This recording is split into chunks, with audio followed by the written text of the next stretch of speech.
Fishing Obsessed podcast. We'll be sitting down with a fresh guest each week. Someone who shares the same kayak fishing passion that runs through our veins. We're talking kayak anglers, kayak companies, lure experts. Heck, anyone who's got a story to tell about landing the big ones from a kayak. We're setting our sights on becoming the #1 kayak fishing podcast in the world. You'll get a chuckle, a grin, and hey, maybe even a belly laugh. Because we believe in the power of humor. But above all, we're here to educate and inspire.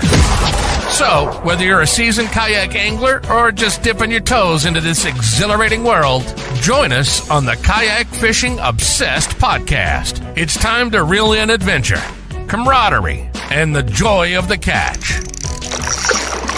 Here's your host, Darren Wendell. What's up, you fish freaks? Welcome to episode number 128 of the KFO Show, your ultimate source for all things kayak fishing. And before we get into it, let's set the tone. This episode isn't about numbers, patterns, hot baits. This is about that one bass, that one that ruins it really for every other species out there, the smallmouth, right? It doesn't just bite, it like changes you. It pulls harder, fights dirtier, and lives in places you have to earn. So tonight on the KFO Show, I'm sitting down with Josh Chrenko from Achigan Brand Fishing, and we're talking about why smallmouth anglers are just wired a little bit different. Wyatt, how you doing, brother? What's going on, man? Don't let the short sleeves fool you. It's freezing here. Oh, yeah. I don't know how it is up there. Woke up this morning to -30 wind chill. That's how we're doing up here. Yeah, I always told people, like, once it gets to like -10 or so, it wouldn't matter to me because I wouldn't leave the house and just. Yeah, I haven't. And my kids haven't at school for 3 days straight. And tomorrow's the third in a row school day. So my wife's going a little crazy, but things are good. At least I get to talk about fishing. Yep. I have, and I was lucky. I was able to go on that factory tour a couple weeks ago, and so all those videos are coming out here. Launch the Bonafide tour. That went really well. That one's at like 22,000 views, which is crazy for a factory tour. Tomorrow launches the Cash and Rods from start to finish. So they really showed a lot more than maybe they hoped to show. So that one's going to be a real good one.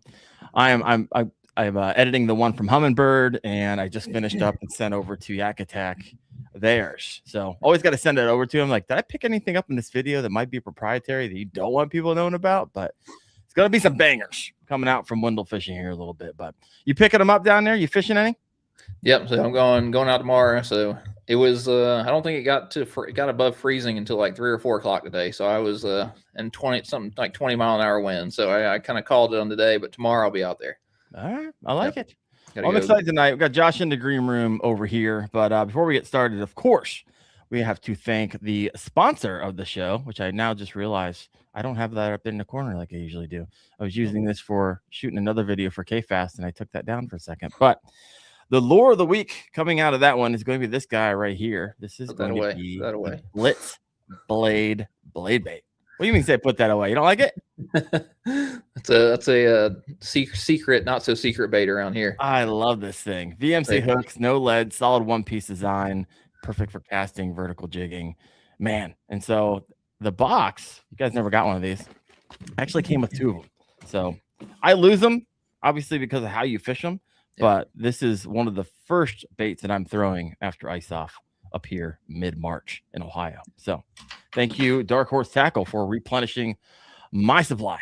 Yep. Yeah. If they want to send some down here, that video I just put up earlier today, those were all blade bait fish. Love it. I love it. And you hear that? I'm actually going to see him this week at the Columbus. Josh, speaking of Columbus, welcome to the show, Josh. How you doing, brother? Good. How's it going, boys? It's going good. And if I was reading the internet correctly, you were actually prepping to go to the Columbus Expo. Yes or no?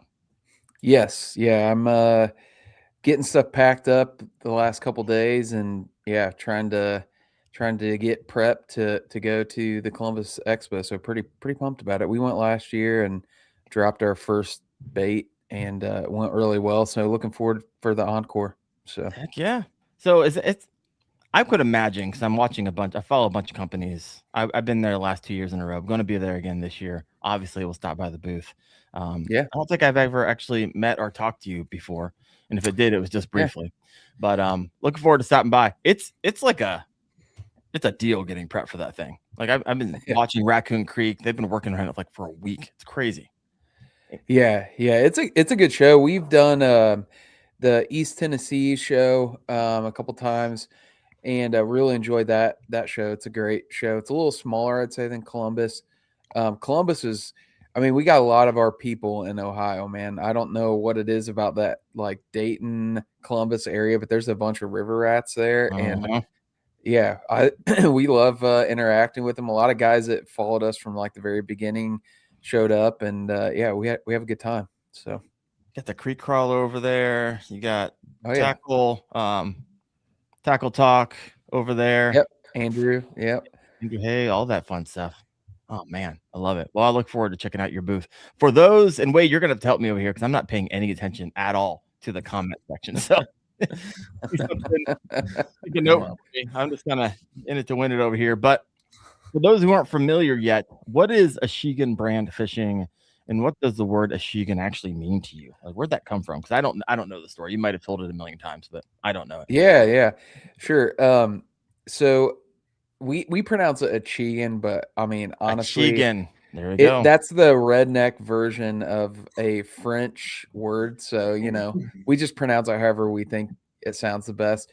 But that word actually has roots in the Algonquin native language called Ojibwe, and that is the name that the Algonquin Native Americans used to call smallmouth. So they called Achigan, and it translates into one which fights. So for obvious reasons. Tracks 100%. Yeah. Achigan. I mean, how'd you find that? My goodness, that goes I would not have like my brain would not have gone there, but I started Achigan with two business partners, and one of those guys is actually real fortuitous deal happened where I moved across the street from a guy that ended up being one of my best friends. Okay. And he's an ecologist for the state of Indiana. So he's like smarter than I am, very sciencey. And when we were kind of going through the potential names of the company, I wanted to call it Smalley Brand. And he was like, man, let's kind of make it a little more like metaphoric, and started going through some different things. And that's what we landed on. So it's a good conversation piece when, people ask about it. So how many times do you have to answer that question at a booth over a 3-day period in Columbus? A lot. The day is going to come when maybe we don't have to explain it all the time. We'll be well known enough where people just know what it means. But yeah, for right now, we just have to keep explaining it. So. Oh, I love it. I would have had to go on AI, like all the different words other than smallmouth, smallies. Yeah, I'd never said that word prior to starting a company with that name. So, No. Conversations, Bass AF 817. Conversation starter for sure. I got a comment up here by Metal Jones 3904, which is also owner of Dark Horse Tackle. Chrenko, can we count on you boys to run our booth again if we sleep in? What I need to know the story there. Those boys showed up late one morning. The last show, I think they had a little bit too much to drink, partied a little bit too hard. Oh no, I'm staying at their house this time. We got the Airbnb. I'm in trouble. Yeah, we repurposed a couple of the guys that had come to help us out, and they opened up their booth, and I think they were just selling stuff for whatever price they thought they should sell it for. And then the guys got there and they're like, hey, I hope this is all right. We're selling everything for $5. Lost his shirt. Oh man, that's funny. Yeah. Why not? Yeah. I know. $5 sale. Tire rack is gone. It was fun though, man. And we I got Zach is a good dude. And I think that was the first time I'd actually met him last year. And we had a good time. I've gotten to know him quite a bit. I talked to him pretty frequently. So, are we going to see a Smalley snack in the Dark Horse Tackle Box anytime soon?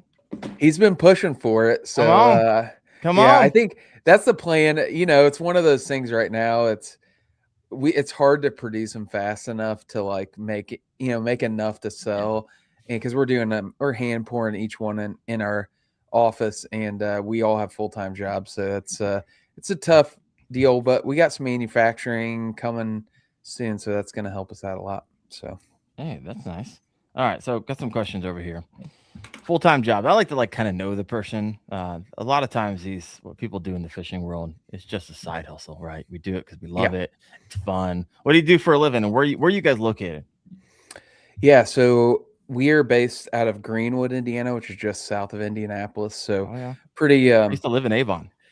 Yeah, I grew up in Mooresville, so west side, same area. But so I was born and raised here, and we as far as what I do for a living, I own a medical distribution company. I sell a bunch of boring stuff to hospitals and doctors and that sort of thing. So, but yeah, the Achigan, I would say, is a side hustle, but I didn't start it to be a side hustle. It's going to be my full-time job. Come on, there we go. I like that mentality. We're just working towards it. We all have families and kids and stuff, and we're just building it slow. And one day it'll get there sooner rather than later. So, all right. Well, is there like a projection on a date and time for that? I have a blood oath that. Oh, whoa. Okay. In 2 years, that's gonna be. We're going full time. So we'll see. We'll see what happens. So, who's your other business partners? Did you guys do the whole cut your wrist and shake each other's hand type of thing? Did you go all in? You said blood oath. That's all that's going through my mind right now. Pretty much, drunk handshake, blood oath, whatever. But yeah, so I have I was describing my neighbor. His name's Andrew. He, like I said, he was a day one guy, co-founder. And then next to my brother, my best friend, my brother-in-law, Dustin, those guys are both really talented artists. So all the stuff you see, design wise, stuff like that. That's all stuff that they do. And they've gotten a lot better over the years too, of, just designing and making things look professional and stuff. And, I'll talk a little bit about kind of our philosophy and how we do things, but those guys are at the heart of it. They're both really dedicated outdoorsmen and fishermen. So this isn't some person that doesn't have any connection with it making the stuff. The people that are making, our stuff, then putting it out, it is from the heart. It's stuff that we're very passionate about. So yeah, I like it. Wyatt, anything over there in the comment section I should be paying attention to? I know you touched on that. You touched on that bait a little bit. Are you gonna full breakdown on that? Yeah, I'm gonna actually share the screen real fast. Give me a second. I have this up. Yeah, let's take a. I remember just hearing whispers of this the first time I went to the Susky. Just kind of hearing this bait, and I'm like, what in the world is it? Yeah. Yeah. And it's still even wildly confusing when you go to the website because this is all I saw. Bag of Doritos. So I'm like, what's inside? I didn't realize you had to actually scroll up a little bit. And then I finally saw this. So walk us through, what are we looking at here, Josh? Yeah. So we started off with apparel and with Achigan, and our kind of from a business perspective, we're fishermen only buy so many graphic tees and sun shirts and hats. That's a, obviously people enjoy that stuff, but fishermen spend their money on tackle, boats, gear. That's where the majority of the budget goes. So I kind of knew all along apparel was just kind of the start of it. Mm-hmm. And we were going to dip our toes into something else that is in that more technical fishing stuff. And really for me, and you guys are probably the same way, I'm out there. I mean, I'm a fish head, dude. That's what I do. I fish as much as I humanly possibly can.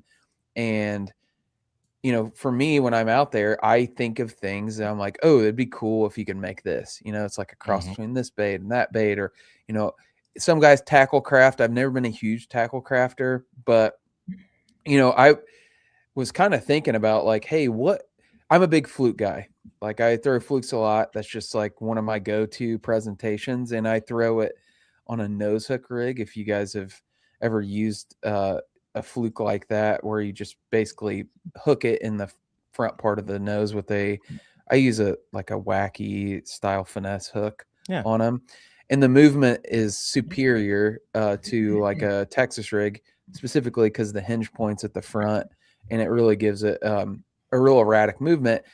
And flukes have always been a big producers for me, but I'm like, one, I go through a pack pretty much, every time I go out. Like I'm like cycling through those things. I've launched so many flukes into the woods. It's like, crazy. And the other thing is like, I like throwing big baits. I kind of got used to, one of my favorite smallmouth baits is a mag draft. I throw 6-inch mag drafts all the time for them. They produce big fish. So I'm like, what if I could make a cross between a fluke and like a mag draft?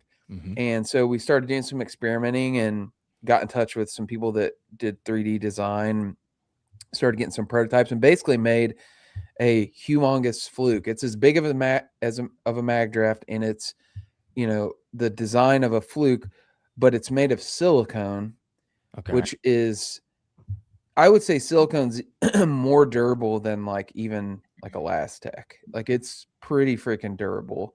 There's not a lot of silicone baits out there, like there's a handful. I think why is that? Buca Burrito.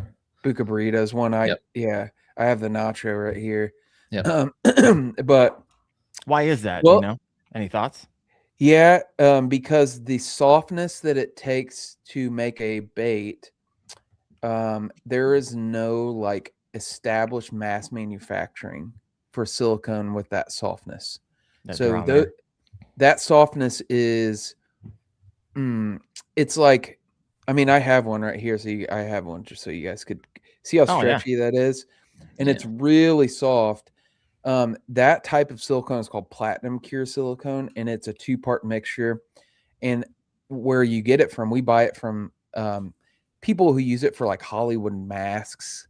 Like it's like this, like got this real niche sort of application. They use it for more stuff than that, but there's no like machines that produce that soft. You gotta hand pour it. Yeah, so we kind of cornered ourselves. Right. Because we're like, hard to scale, man. We can't. Yeah, we're having a hard time. I had someone overseas that had said they could do it, and we gave a deposit and everything, and then they backed out the last minute. We're kind of not back at square one, but we're working with a different company here domestically. They're actually in Indiana, and they say they can do it. So we're gonna keep plugging away until we find someone. But yeah, it's a big silicone fluke.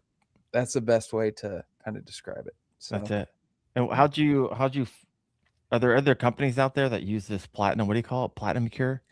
Yeah, platinum cure silicone. I think the Buca is like Buca's the burrito's not mass manufactured. Like I've talked with Mike about it, and they're one at a time. They spray, like they paint them. We dye our silicone. So like all that stuff you see is like the color of the actual silicone. So that one up at the top, that rainbow trout one, so that is like a 3-layer pour. It's actually more than that, but you can see like we pour the white, we let it cure. We pour the red, we let it cure. We pour the green, we let it cure. So it's like actually dyed all the way through. Like how long is it taking to make one of these things? Just one, really.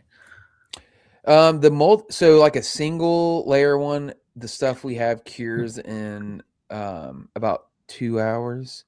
So we have right now we have I think like 60 molds, something like that. But they're all, so we can make 60 in one pour. We're working on some different manufacturing stuff in house that will make it like injection molding, which you can do with silicone. That'll help us. Our big thing is now each mold you have to unbolt and like take it out. It's just like very labor intensive. So we have some high school kids doing some of that. That sounds terrible, to be honest with you. Yeah, I mean, and that's one reason why they're kind of special right now is because there's a lot of love that goes into them. They're like the antithesis of the Walmart bait. This is like you can see some little imperfections in them sometimes and stuff like that, and the colors aren't going to be exactly the same every time because we hand mix everything. So sometimes you might get one that you're like, ooh, this works really well, and you may never get it again, because it's just the we'll never hand. One of one. Yes. I use a ton of them myself. dedicated myself to using that this past year and a half to like really see what kind of bait it was, and it freaking catches them, dude. I caught a ton of big smallmouth on them. So. Can survive 20 plus beat downs. Wow, you can rip through. Oh yeah, and probably more long. like 30 or 40 of them. Yeah, I mean, we were being there's a piece of mesh on the nose hook one. There's a piece of mesh on the nose. Okay, it helps. So when you hook through it, because the biggest thing isn't tearing it, it's the hole where the hook goes through will get big enough to where when you launch it flops out. So that mesh will catch the barb, so it like won't let it do that essentially, and that's how it ends up lasting really long. But then we have a belly slot one too that you can put like a swim bait hook in as well. So is that what it says there? Yeah, we use a 6/0 hook, and I like the BKK one. I can't remember what the what the name of it is, but yeah, the screw locks are kind of hard for silicone because it's so stretchy. But silicone's cool, man. I mean, it has all the properties of TPE, like that Elastec, but it doesn't react with anything, right? So like, it's not going to like, it's not going to melt an entire bag of baits. If you put the wrong kind of plastic in there, it never loses form. So like, traditional stuff, if you put it in a bag and it's folded in half, you'll take it out, and the bait's just ruined. Silicone won't do that. Like it is, it's heat resistant up to like 500 degrees. So it's just a cool material, and I don't know how long we'll end up working with it, just from a longevity standpoint, Right. But yeah, that's kind of our little niche right now. Yeah, so, I like it. So is that 30? Are they $30 a pop, or is there like a pack? There's 2 of them, so you get 2 of them. Yeah, 2 of them for $30. Yeah, not bad. And the Nozick ones, I would say Nozick ones come with hooks. Because it takes a 4/0, we put VMCs in there, and then it also has a little molded in cavity on the belly. It comes with 2 tungsten nail weights that you can shove up in there. Okay. Yeah, and I like to do that when we were testing it. If you don't have that, it wants to fall on its side. This helps it fall vertically. So I like it. We So, have a smorgasbord of comments over here. White, I'm gonna go over here. You start a bunch. They're just starring every single. let's rip through. A lot of them are really good questions. This is what I love about having a live show. I mean, everyone who shows up, they usually come with questions, and we always spend time. I think the most important one I saw is, where do you buy mannequins with the stash on them? You buy the regular mannequin and you use a Sharpie to put a mustache on. That we call that guy Mustache again. So that's his name. I like it. Yeah. Jake Cook over here says, this bait sucks on the Susky. Don't throw it unless you want to catch your PB over and over. It's honestly a great bait.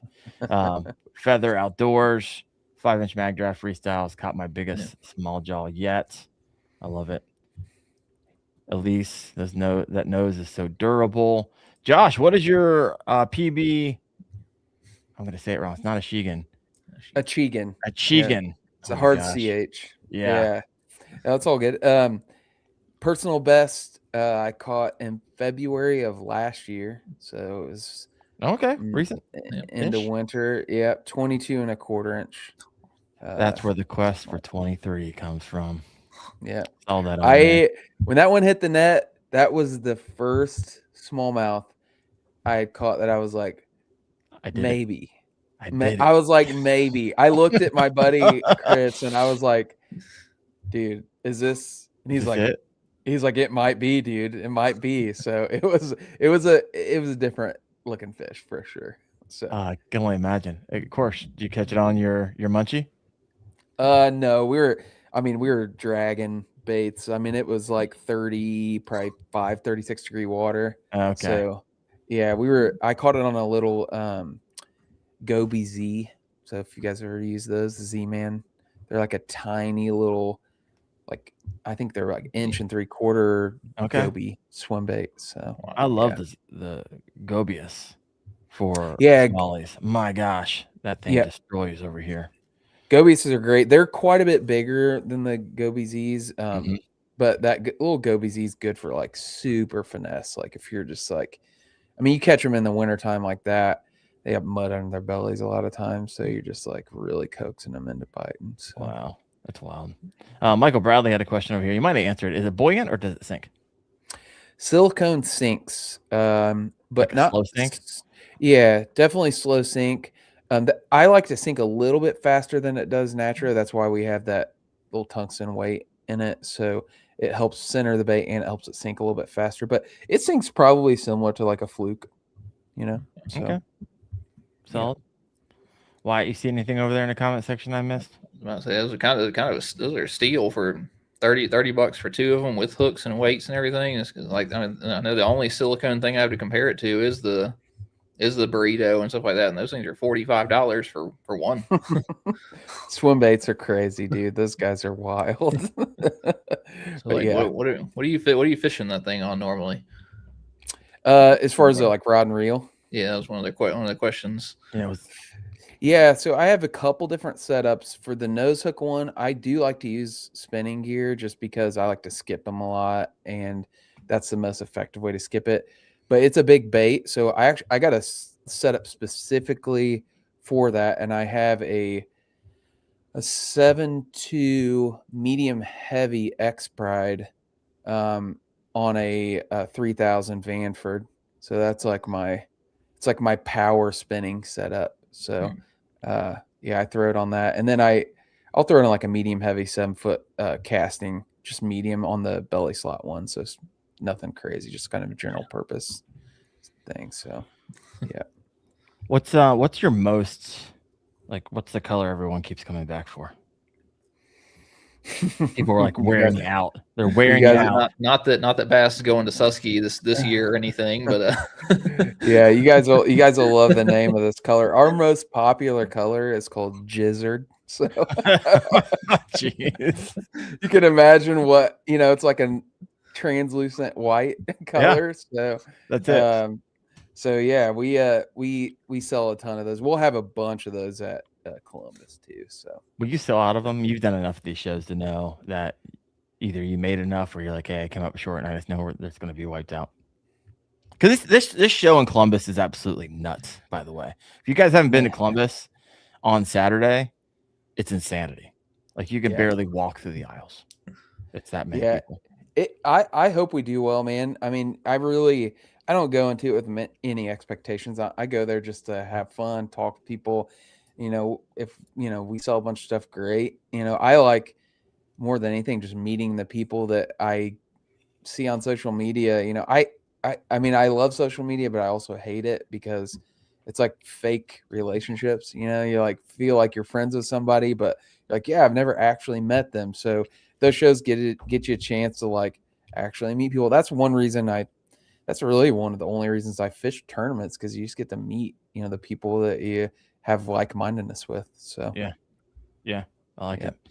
All right, we're gonna switch some gears here, ask some different type of questions here. This one comes from me. I was thinking about today. What's the most rewarding part of building Achigan so far? Nailed it, by the way. And what's been the hardest? Man, gosh, the most rewarding was probably last year at the Columbus show. And waking up the guys from Dark Horse Tackle. No, not that. So they didn't go out of business for selling the lures for $1. Yeah. No, so the story is the show opens on Friday at noon, and we get there, and I didn't realize there was some kind of, you could buy like a VIP thing and get there early. So we get there, there's some construction or something going on at the expo, and I couldn't find the entrance to save my life. So we end up getting there way too late, and we'd already dropped stuff off the night before, and so we had planned to just hang stuff up or whatever. Well, we get there, and within 20 minutes, there's people standing in line waiting to buy the munchie. And I was beside myself, just freaking out, trying to hang up the shirts and get our iPads on and all that stuff. And there was a girl, I think she was maybe 10, 11 years old. And she had one of our sweatshirts on, and she was standing there with her dad. And her dad like was like, hey, he like pulled me aside. He's like, hey man, just wanted to let you know my daughter, she like follows you guys on social media and she's like loves smallmouth fishing. And he's like, she thinks it's so cool to be able to meet you. And she's like, she begged me to let her skip school to come here to buy the munchie. And so we were like, so we were like, holy crap, that's like, super cool that, I had no idea who they were or whatever. And so we ended up meeting her and taking a picture with her. I think she bought the actual first pack of those. And the next like month, we ended up naming a color after I texted her dad and she's like, oh, she likes purple and white. So we named it. Her name is Mia. We named it MIA because she skipped school. She's MIA from school. And did a purple and white munchie. So it was pretty cool. That is pretty rad. So that was your high. What's the hardest part of starting a business nowadays? How long has it been going? Like, how long has Achigan been running? When did you start this? We launched in August of 2021. So we're in our 5th year this year. Okay. So you're like COVID. You're like, hey, let's start a business. Yeah, it was pretty bad to start a business. I don't know, right? I mean, I started my YouTube channel 5 years ago, and that's the best thing that ever happened to me. Yeah, it was kind of one of those things starting. It's like I had this. So I host a podcast, Smalley Talk, if you guys listen to it or whatever. And like I'd always known I was gonna like do something with our like audience and like start a business for smallmouth.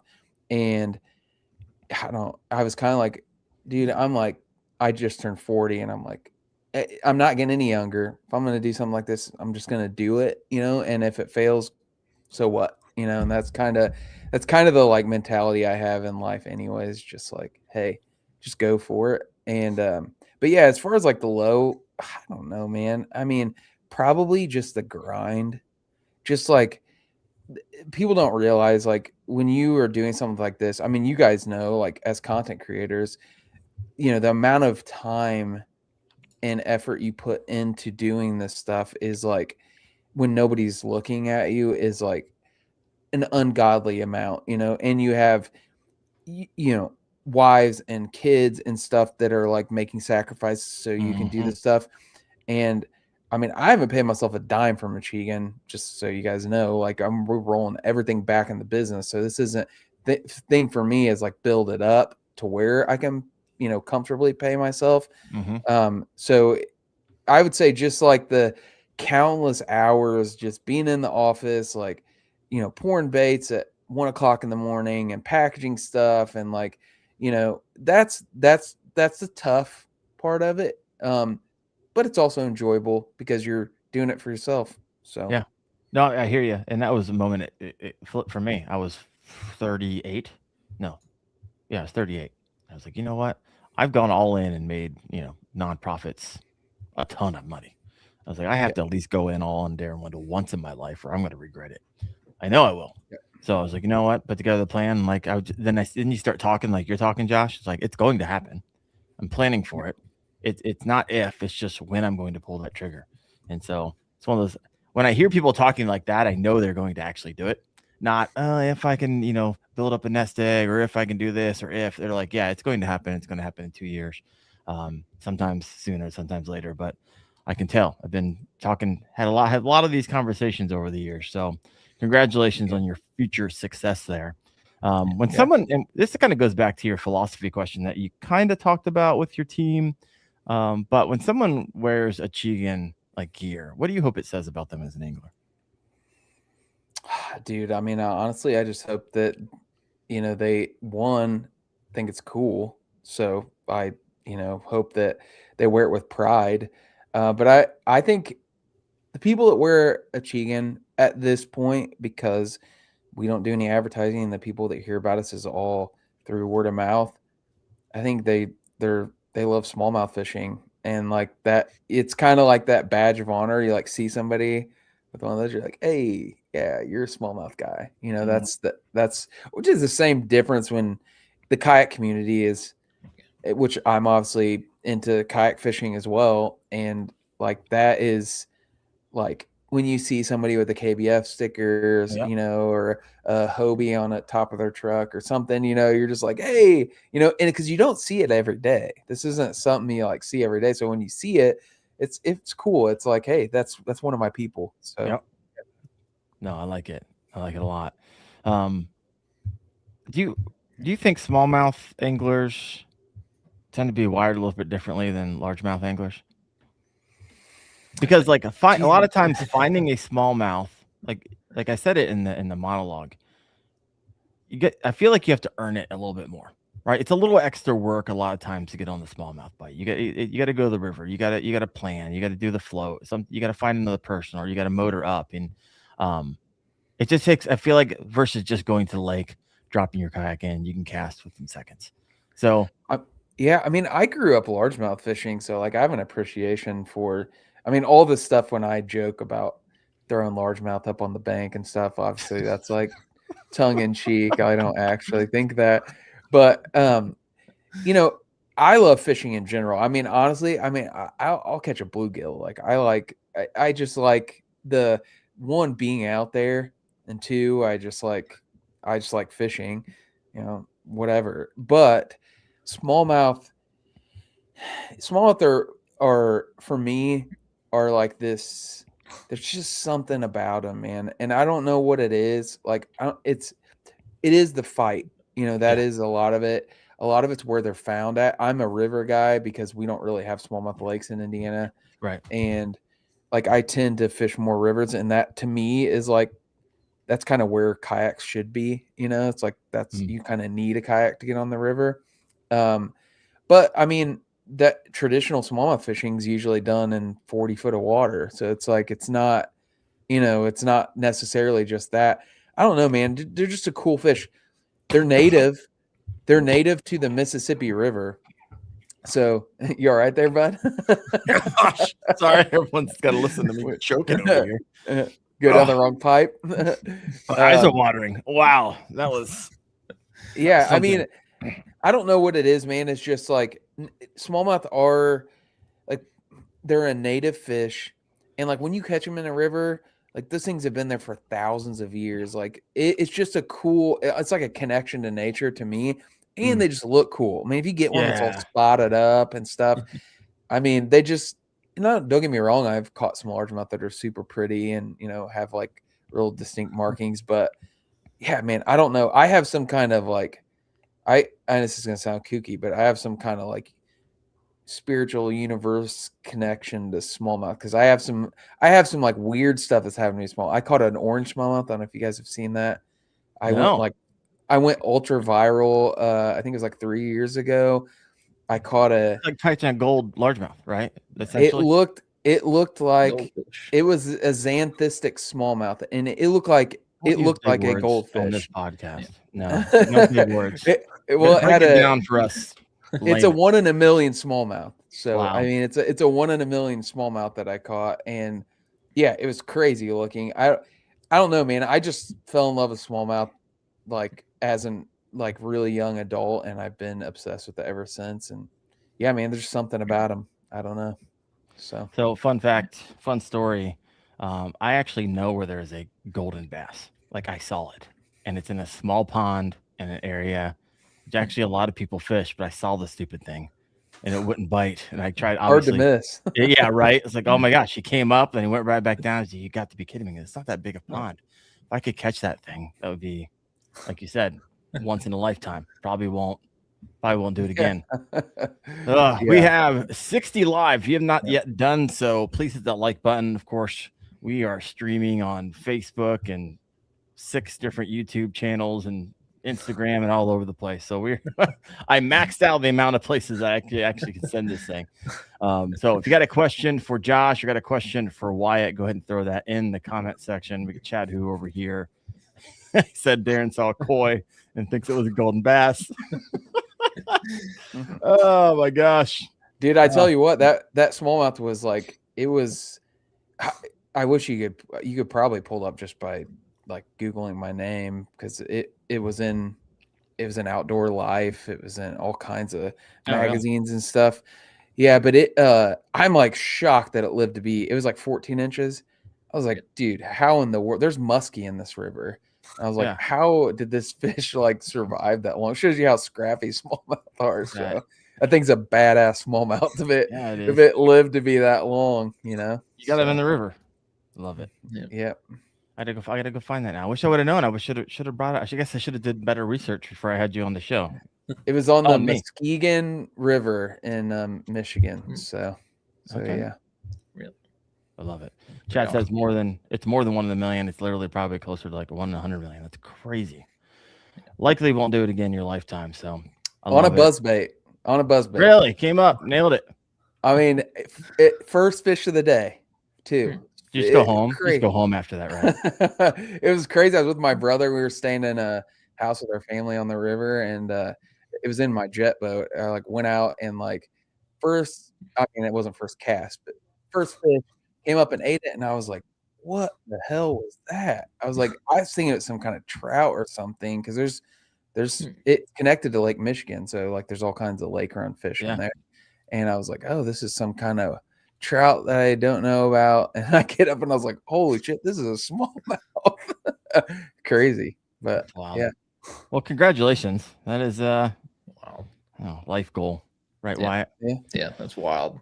So I see a Wildy Systems sign behind you. Is that what you're still running, or you just have that on the wall? So share. This is the Kayak Fishing Obsessed podcast. Always love to share the rigs. Actually, what I'd love to do is actually share the evolution of the rigs, like what you had first and what you kind of rip through. Because as we get more and more into kayak fishing, we have a tendency to collect them. So walk us through what that looks like for you. Yeah, I have I don't know. I think I have like 7 kayaks right now in my backyard. Right. Yeah, that sounds right. So, and I still have my first one that I ever bought. I had an aluminum, like a bass tracker through high school. I fished like Wednesday night tournaments out of it and stuff. And I fished Fisher's a Men, if you guys are familiar with it's like a tournament trail. Fished with my dad, and got married, and you know, I don't even know what made me sell the boat. I was like needed space in my garage, and I was like, man, I haven't, been using that thing very much. So I sold the boat, and I got a kayak as like, well, I still want to be able to get out there. And it was a Dick's Sporting Goods, is the green, I call it Old Greenie, but it was like a sit inside, just like $300 special. And I remember the first time I like to camp too. I'm a hike, camp, hunt. I do all that stuff. And me and my brother-in-law, the guy that started cheating with me, we did a 40-mile trip, 3-day, 40-mile trip in those that things. Is some long days, brother. Yeah. It was before I understood. Oh, and it was like a lake, dude. It was in the middle of the summer. You were going from sun up into the night. Yeah. Oh yeah. We got a workout for sure. We ended up filtering water through our socks and then boiling it. We ran out of water the first day. Oh, yeah. I would take the risk before I ran water through my socks. Well, I mean, we would take it out of the river and we were going to boil it and then drink it. But then it had all kinds of crusties in it. So I'm like, we got to get this stuff. So we were pouring it through our sock. Not your shirt. Not your shirt. No, just your sock. I guess you can tell I'm not that intelligent here. I'm using my sock instead of my shirt. But so we did a 40-mile trip. It was miserable. It was the best can of soda I've ever had in my life when we got done with that trip. So that was a little whatever it was, an 8-foot sit inside. And I definitely I caught a lot of fish in that thing.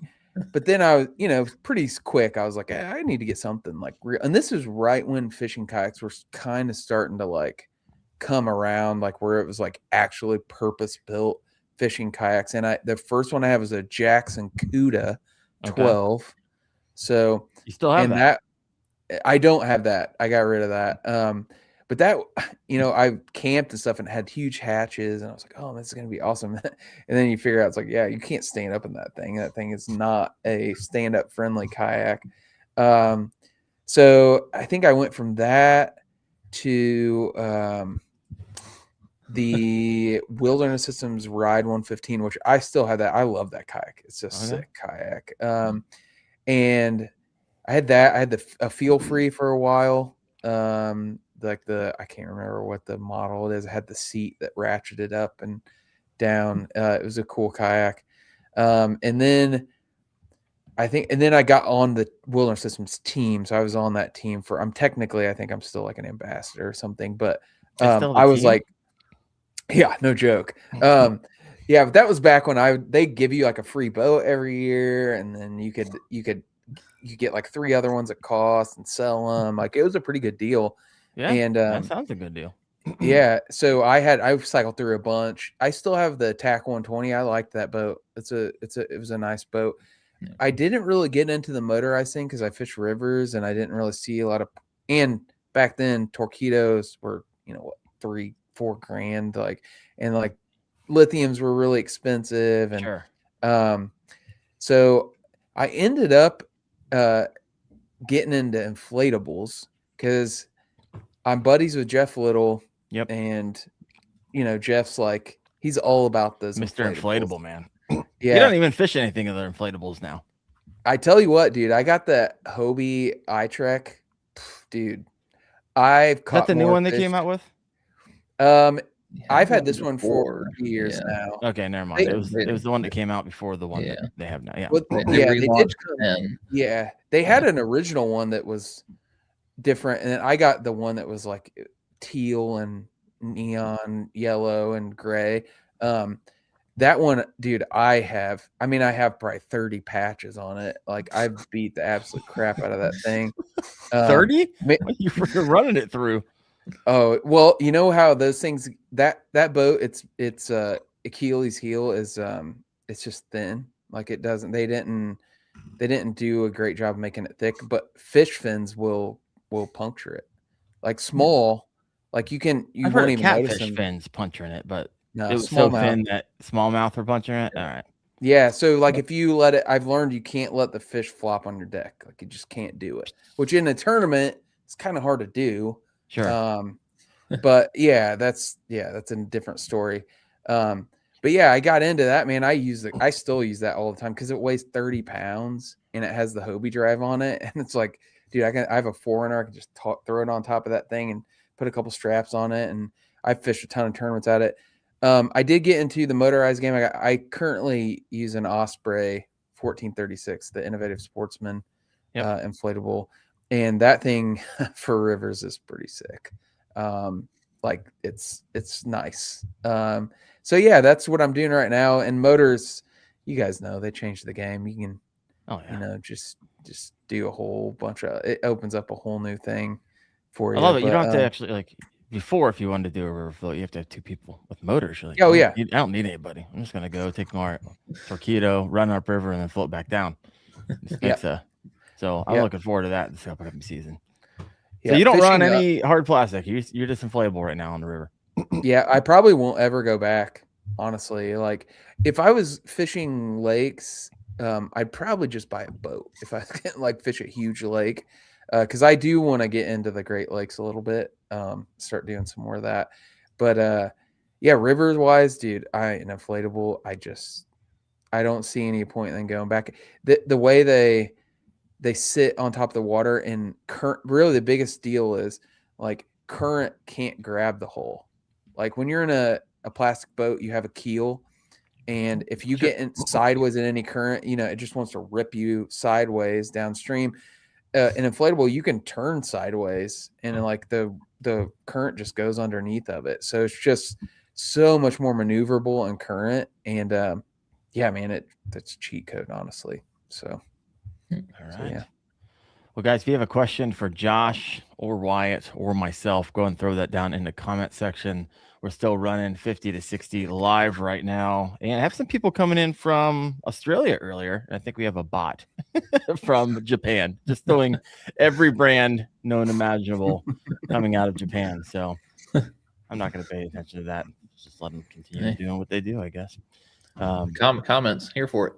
Yeah, right. Japan fishing. I could get rid of them. I'm just going to leave them there just for entertainment at this point. All right. So we talked about your kayaks, kind of talked about you running philosophy. electronics on the inflatable? Oh yeah, there we go. I don't, man. I mean, I don't really see a point in running electronics. Yeah. I mean, I run them on my jet boat because in the wintertime, like in springtime, like water temperature is important, but I have on my kayak, I just carry a little meat thermometer. That's how I like figure out what the temperature of the water is.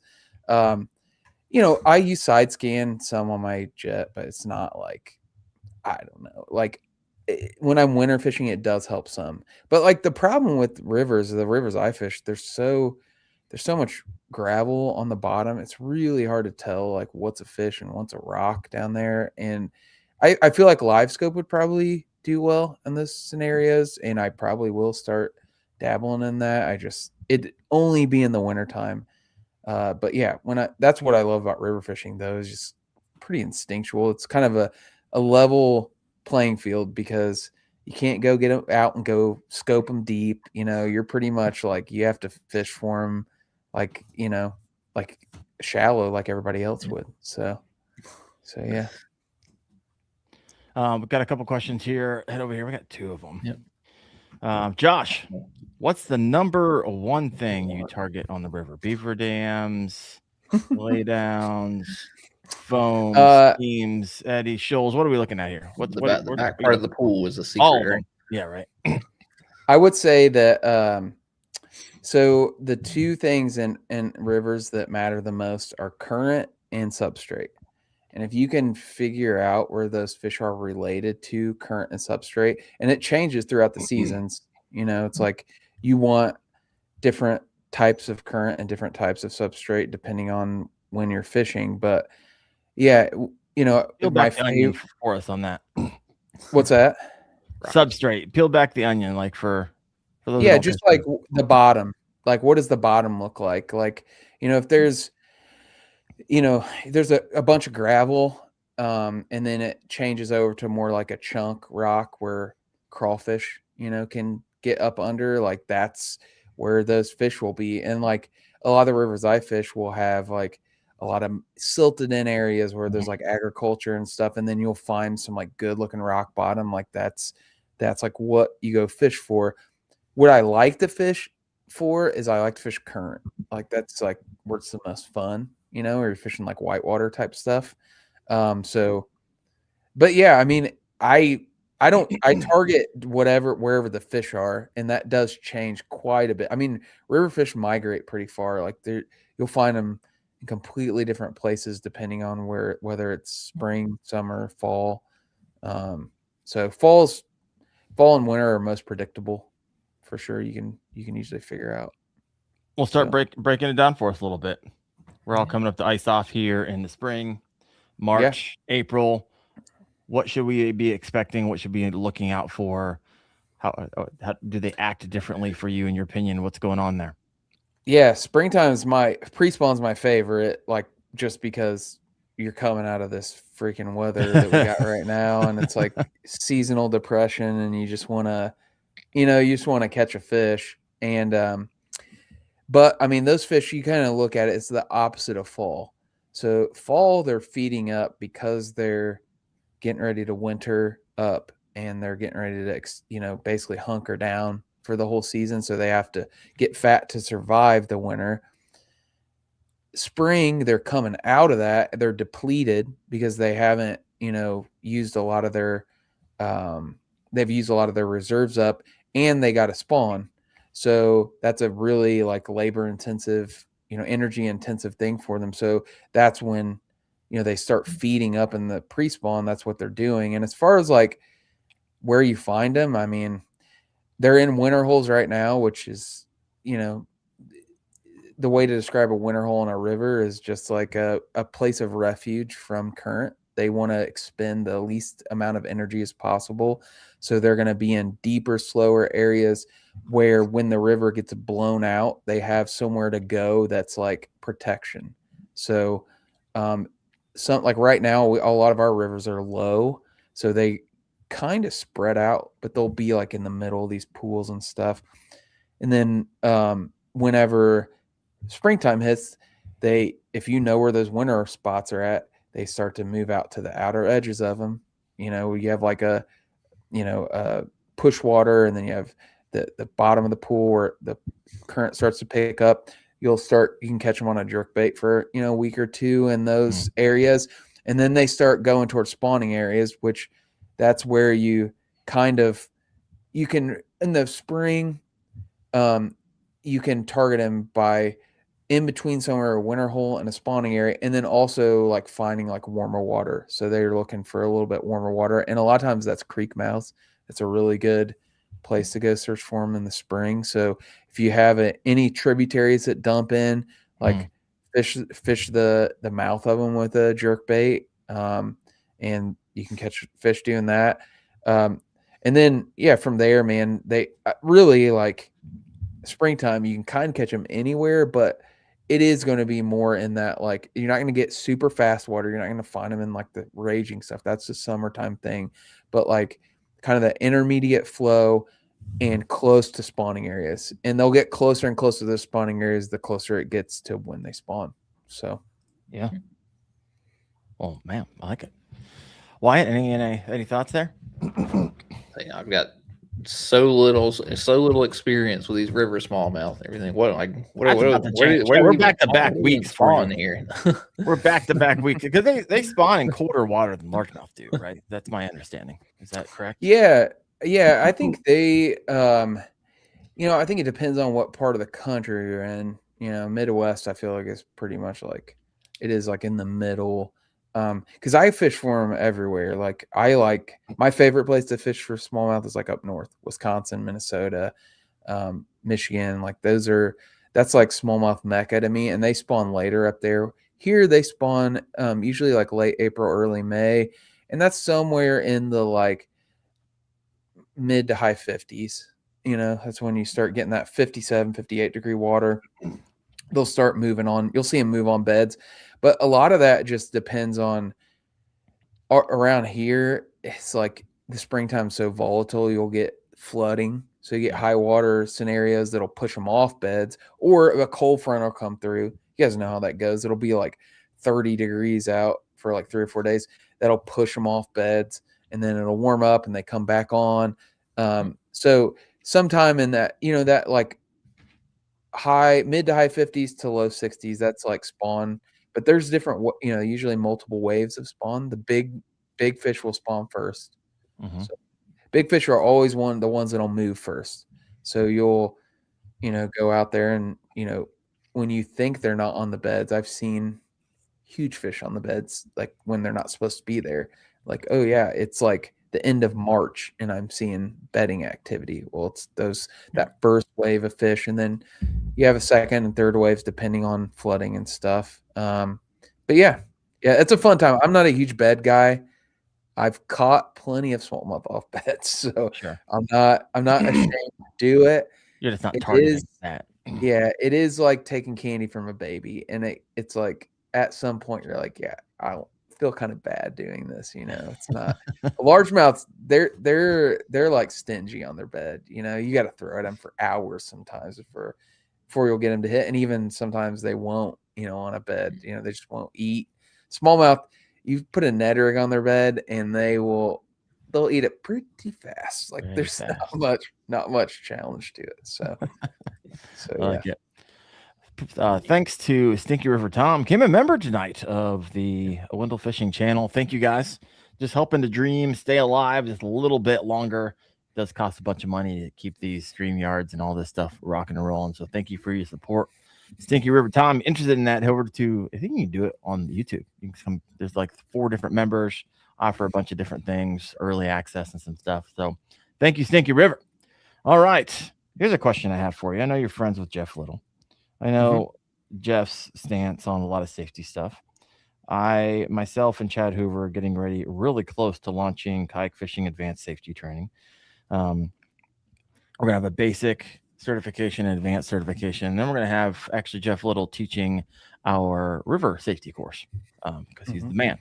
So especially when you're fishing these early, you live like same areas, right? It's freaking cold. Ice off happens for me like mid-March. And so what is going through your mind when it comes to safety? And not only that, you have, of course, you have just all the hazards that rivers bring. So for someone that's like, hey, I want to go, I'm jacked up. I heard Josh Chrenko on the KFO show. I'm going to get out there in the cold. I'm going to catch him in those, those 50, 60 degree waters. What would you advise somebody in that moment? Yeah. Or close calls you've had, or close calls also, like what stories you have of other people. Just help break that down for somebody who's excited about this. Well, I mean, I'll start off by saying, as like, people don't realize kayak fishing is dangerous. Like it is dangerous. Like it kind of lulls you to sleep a little bit because you're like on this big, these kayaks an hour, you can stand up and walk around on them and stuff. And, it takes one mistake and it can end your life. Like it really can. And even if you're doing some things right, wearing a PFD, all that stuff, nature's unforgiving. You can get swept. I mean, I've been out of the river thousands and thousands of times, and man, you can find yourself real quick having a lot of respect for moving water and the obstacles in the river, and find yourself out of control fast. Mm-hmm. And if you're inexperienced, I would suggest not going out until the water's a little bit warmer, because you're just adding another element of danger by going when it's really cold. And if you do go when it's cold, you probably should have a dry suit on. Obviously it goes without saying, don't ever go out without your PFD, but I think that's pretty ubiquitous among anglers nowadays, besides, some guys that, you'd be surprised. Every time I post something on it, my gosh, you got 10% of people like, don't tell me how to freedom. Yeah. Well, I feel like the kayak community is ubiquitous on it. The guys I think that speak up that are like I don't know that they're the guys out there fishing kayak terms. I think those are mainly like, fishermen, but guys that, traditionally are bank fishing or boat fishing, and they don't feel the need to wear them. But, staying safe is, I mean, I have countless situations. I've know people that have died on the river. Like it all it takes is one strainer, to get you tied up in, and you're a goner. So you have to have your head on the swivel. You have to really be paying attention to what you're doing. If you have a cold water immersion event, like, you have minutes before you can start to have signs of hypothermia.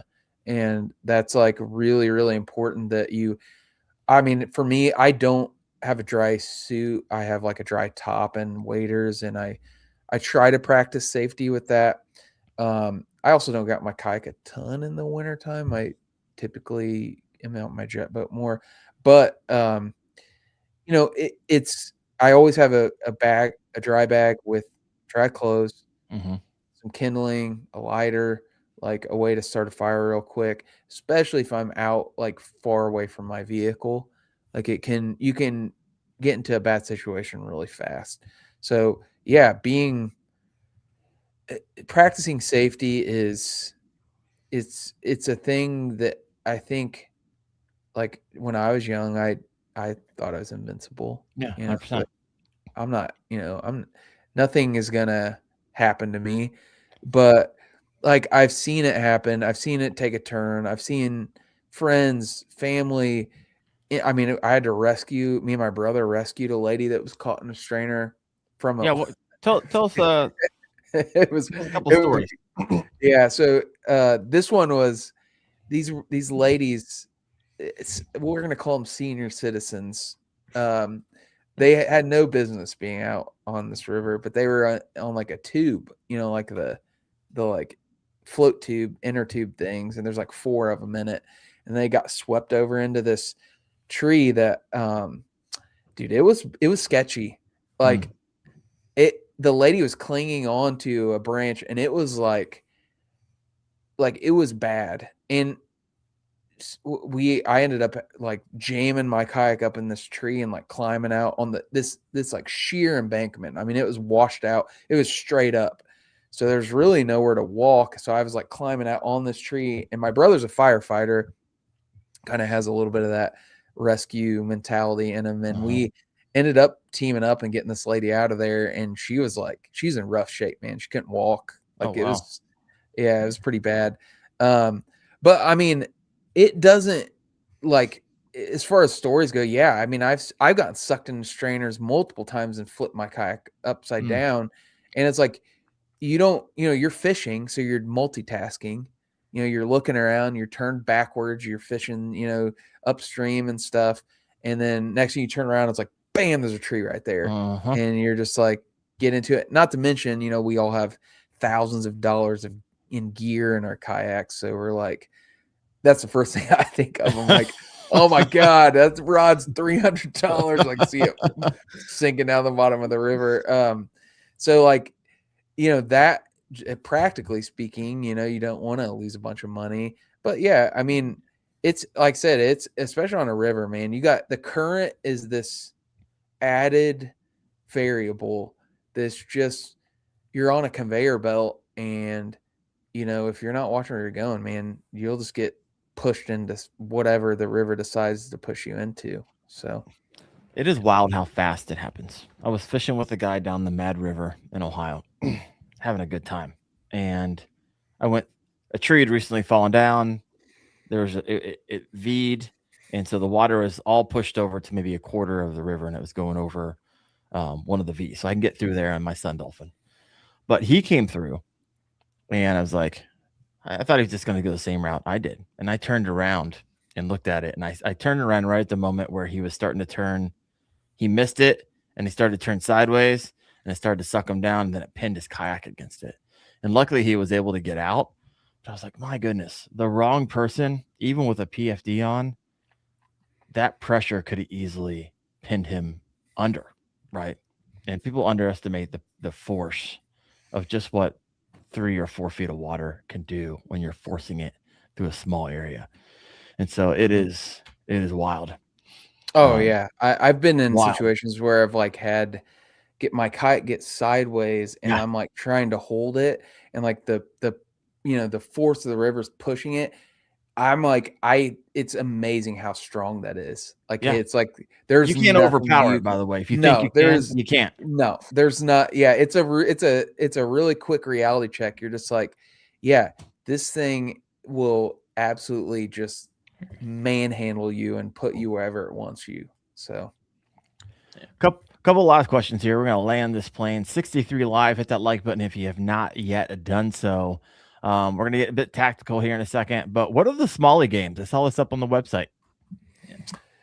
Yeah, Smalley games is it's a season-long board game that we run for smallmouth guys, and we're going to do it a little bit different this year. I haven't really talked about that at all, so you get a little exclusive here on this podcast. You made it 1 hour and 10 minutes into the podcast. You get the juice. Yeah, so essentially the way we've run it historically is we ship out a game board. You like buy a starter kit, and it comes with a game board and an identifier sticker. And essentially the idea is you catch smallmouth throughout the season, and you upload pictures of those just like you would in a tournament to our website. And then you get different game pieces depending on how long the fish is. So like an 18, we would get an 18-inch game piece, and you basically try to beat the game by using those game pieces and put them on your board. And some years we do it where it's like fill in spaces. Other ones, it's more like a shoots and ladders where you have like a pack. And and then if you beat it, we make it challenging. If you beat it, you become a bronze master, and we usually will do like a custom hat with their name on it. And then we'll do, I do like a little trophy thing for them. One year I got like customized lures, like hand painted lures. So yeah, it's a fun thing that we do. It's very labor intensive. It sounds wildly labor intensive. Yeah. Get a board game. A lot of putting stickers in envelopes and mailing them out. This year we're going to do it a little bit different. It's cool. I mean, for me, I'm like, hey, I want to like, I like to fish tournaments. I fish, 3 or 4 big tournaments every year, but I'm more of a trophy guy. That's just what I like to like I like to try to catch the big smallmouth, and that's kind of for guys who aren't necessarily tournament guys who like to, kind of keep track of their catches and have some kind of accomplishment at the end of the year. So yeah, no, I like yeah. it. I like it. Well, one last question for you, and then we'll wrap this party up. Let's go tactical a little bit. When it comes to lures that you love throwing for smallies, obviously outside of the ones that you stay up till 1:00 in the morning, hand pouring. What are your other top 5? You're like, hey, you know what? If I'm not throwing the ones that I'm fishing, these are the ones, my usual go-tos. Sure. Well, I already talked about one as a mag draft. I mean, 6 and inch, I actually don't throw the actual mag draft as much anymore. I throw I actually pour my own. I actually have one right here. This is a AI angling. I don't know, they make a molds, and I pour this out of silicone so it lasts a there ton. You go. But it's the E6, so it's kind of their like yeah. It has a little bit different movement, it has a wider wobble to it. It does better in current. Like I really like it. So big swim bait though. I say that's kind of. I'm not a huge glide guy yet, but I am dabbling in them. But that a fluke's always up there. Nose hook fluke. I always have one tied on. I'm a big fan of like a finesse buzzbait. I throw a finesse buzzbait a lot for smallmouth. Okay. So usually like the ones I throw are I freaking love a top water bite for smallmouth. Yeah. It's insane. Okay. Yeah. So this is an 1/8 ounce. It's a baby buzzbait, so you can get them on Tackle Warehouse. And I usually put a little paddle tail on the back. They eat it like a bug, especially in clear water. They'll come up and just yep. So that's always yeah, exactly. It's not. It generally do not crush it. It's like a sip eat. And then smallmouth eat bugs way more than you would think. Like pretty fun. Always dirty water. I'm throwing, chatterbait. That's proven, small. Any favorite chatterbait? You got like the minis? Are you size down, or you just throw regular size? No, I throw you throw a 1/2 ounce jackhammer. That's like usually what I like throwing. Yeah, I won one of Drew's his Kayak Adventure Series tournaments on chatterbaits this past summer, and like I was throwing a chatterbait until my head exploded, man, because it was like dirty water's perfect situation for it, and I was just like they're just munching. Yeah, for sure. So we got buzzbait, fluke, mag draft, chatterbait. If I had to pick one other lure, and I don't know, probably just a Colorado blade spinnerbait. Like I throw that a lot, single Colorado blade. I do throw a bigger one, like a 1/2 ounce. I don't throw small stuff very much. Like I throw, except when you catch your 22 3/4. Yeah, well, the wintertime. Yeah, I size down the wintertime. Yeah, that's the one time that I really do size down is in the winter. But I mean, in general, I think I'm probably missing out on some of those 14 to 16 inch class fish, and that's fine by me. I'm out there for that 18 to 20 inch class fish, and throwing bigger baits. Yeah, it's usually what you'll see me. I look more like a largemouth guy out there. So yeah, I like it. Not folks, a single thing that hits the bottom. I mean, I always have a Ned rig tied on. I just hate throwing those things, dude. Like, I mean, I hate throwing a Ned rig. It always catches fish. It's got to be a bad day for you to pull that out. I've gotten torched by buddies. I have one particular buddy. He fishes this Ned rig's very different than anything you've ever seen.